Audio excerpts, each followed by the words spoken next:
Over the last few years, San Nicolas has transformed itself into the cultural capital of Aruba, mainly because of all the murals.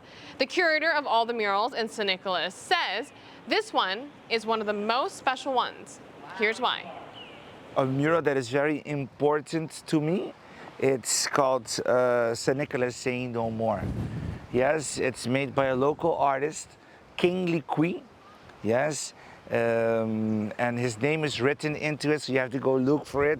And also 1961, because that's when he was born. And the lady, he painted a lady's legs crossing her legs. Yes, and in her shoes, she has tons of people in it. Yes, and she has pantyhose on. Yes, with tons of axes and lights. Yes, and the story is no more. I don't want to be known anymore just for my bad deeds, the red light district. I want to be known for my history, for my people, for my art, for my culture, for my food, and everything else that I have to offer. The city of San Nicolas wasn't always known for its street art. These works of art weren't always part of the island's culture or identity. Murals is my first love to art. Yes, as you know, we are Arubians. Arubians are not into art. We were into having a good time, enjoying life, dancing, going out, eating. But when you would talk about art, people would go like, no, no, no, no, no, no, no. Yeah, so it was for a selected crowd, including myself. Yeah, I can be considered to be a regular Joe. Tito Bolivar is the curator of the San Nicolas murals. It was during a trip to Colombia in 2015 that changed his entire perspective on art. But then I saw a mural that messed up my whole life. It was a 10-story high building with a kid painting on it. And this kid was holding a saxophone. Yes, and on that mural it said, arte para la vida. That means art for life. And when I saw that, boom, I fell in love with that thing called art.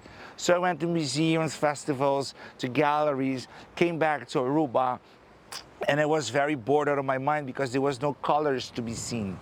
Yes, and thanks to my bestie Google, we created the first Aruba Art Fair.